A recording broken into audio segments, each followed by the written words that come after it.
Parvati barrage Siripuram గ్రామంలో ఉన్నటువంటి barrage కింది భాగంలో మంథని గౌతమేశ్వర ఆలయానికి సమీపంలో మనం నిలబడి ఉన్నాం. గోదావరి ఏ గేట్లు కూడా దించకుండా వాళ్ళ సిరిపురం బ్యారేజ్ గేట్లు మొత్తం ఎత్తే ఉన్నాయి. ఒక్క చుక్క కూడా ఆపలేదు. ఆపకున్నా కూడా ఇవాళ పోటు గమినాయి. ఇక్కడ ఉన్నాయి అన్నీ కూడా దాదాపు పొలాలు కాంగ్రెస్ పార్టీ నాయకులే ఉన్నాయి. నేను అందుకే ప్రతిరోజు చెప్తా ఉన్నా, చదువుకున్న సన్నాసి దేశంలో ఎక్కడన్నా ఉన్నాడా అంటే అది మంత్రిని ఎమ్మెల్యే దుద్దిల శ్రీధర్ అనే చెప్తున్నా. ఎందుకంటే ఆ సన్నాసి ఇక్కడ పుట్టలేదు కనుక, ఇక్కడ పెరగలేదు కనుక, ఇక్కడ సంబంధం లేదు కనుక చదువుకున్న సన్నాసి చదువులేని వాళ్లకు ఆదర్శంగా ఉండాలి. దానిలో పెద్ద కులానికి సంబంధించిన ఈ సన్నాసి చిన్న కులాలకు ఆదర్శంగా ఉండాలి. ఈ బ్యారేజీలు వృధా, ఈ బ్యారేజీల వల్లనే పొలాలకు నీళ్ళు వస్తున్నాయని మాట్లాడే సన్నాసులు వాళ్ళ జవాబు చెప్పాలి. బ్యారేజ్ ఒక్క గేటు కూడా దించకుండా కూడా ఇవాళ ఈ పొలాలన్నీ మునిగిపోయినాయి. ఎగ్లాస్పూర్ వరకు కూడా మునిగిపోయినాయి. బన్న చెరువు కింద అన్ని పొలాలు కూడా మునిగిపోయినాయి. ఇవాళ మంత్రిని ఎమ్మెల్యే దుద్దిల శ్రీధర్ ఇంత గొప్ప ప్రాజెక్టును నిర్వీర్యం చేసి ఈ ప్రాజెక్టును ప్రజలకు అందుబాటులోకి రాకుండా ఇవాళ మమ్మల్ని ఏడిపేయడానికి కారణం, దీంట్లో నీకు కమిషన్లు రాలేదనే కుట్ర తప్ప. ఆ రోజు ఎల్లంపల్లి కట్టినప్పుడు నీకు కమిషన్లు వచ్చినాయి. ఇది కట్టినప్పుడు పారదర్శకంగా కేసీఆర్ గారి నాయకత్వంలో ఈ బ్యారేజీలు నిర్మించబడ్డాయి కనుక ఈ నీళ్ళన్నీ కూడా సముద్రంలో ఉప్పు నీళ్ళ పాలైనవి కనుక దీన్ని ఆపిన కుట్ర నువ్వు చేసినావు.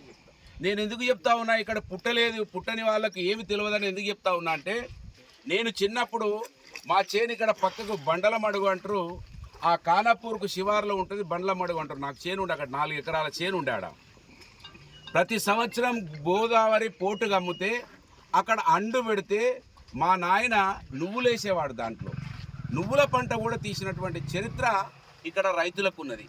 అండులో గొప్పగా నువ్వులు వచ్చేది, తెల్లటి నువ్వులు వచ్చేది. కనుక నీకు ఏం జరుగుతుందో, ఎప్పుడు ఏమవుతుందో, నీళ్ళు ఎక్కడుంటాయో, ఎక్కడుండాలో, ప్రజలకు ఏ అవసరం ఉంటుందో దుద్దిల్ల శ్రీధర్కు తెలియదు అనటానికి నిలువుటెద్దు సాక్ష్యం. ఏ గేట్లు వేయకున్నా కూడా ఇవాళ ఈ పొలాలన్నీ కూడా మునిగిపోతూ ఉన్నాయి. అదృష్టం ఏంటంటే ఇవాళ మీది నుంచి వర్షం లేదు. నిన్న వర్షం ఇది ఉండే వరకు ఇంకా ఒక 2 ఫీట్లు మీదికి ఉండే, ఇవాళ ఒక 2 ఫీట్లు తగ్గినాయి. కారణం ఏంటంటే వర్షం లేదు కనుక. ఇవాళ బ్యారేజీలను నిర్వీర్యం చేస్తున్నటువంటి ఈ సన్నాసి ఇప్పుడన్నా ఆలోచించు, జ్ఞానంతో దృష్టి కేంద్రీకరించు. ఈ ప్రాంతం సస్యశ్యామలం అయితే నువ్వు కళ్ళల్లో కారం పోసుకుంటున్నావు.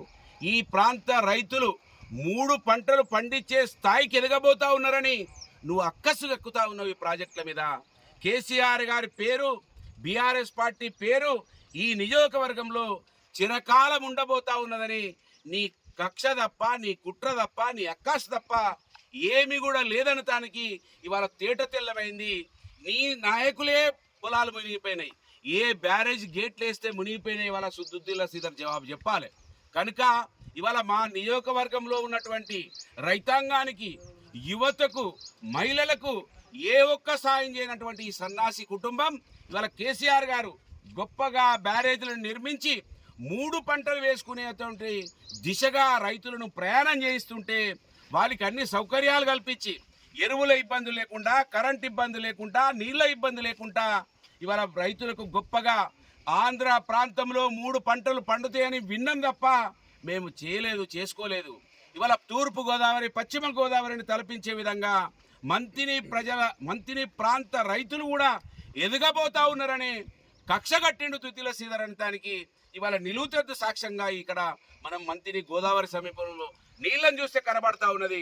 కనుక కళ్ళు తెరువు దుద్దిల్ల శ్రీధర్, ఇప్పటికైనా ఈ బ్యారేజీలలో గేట్లను కిందికి దించు. నీ రేవంత్ రెడ్డి అడుగులో మడుగులు ఒత్తకు.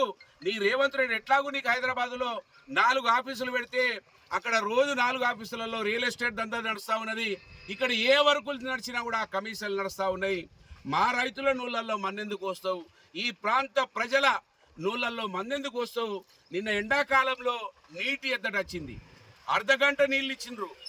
కళ్ళు తెరువు అని దుద్దిల్ల శ్రీధర్ డిమాండ్ చేయరు. అందుకే నేను తెలివి తక్కువ సన్నాసి అంటున్నా, చదువుకున్న సన్నాసి అంటున్నా.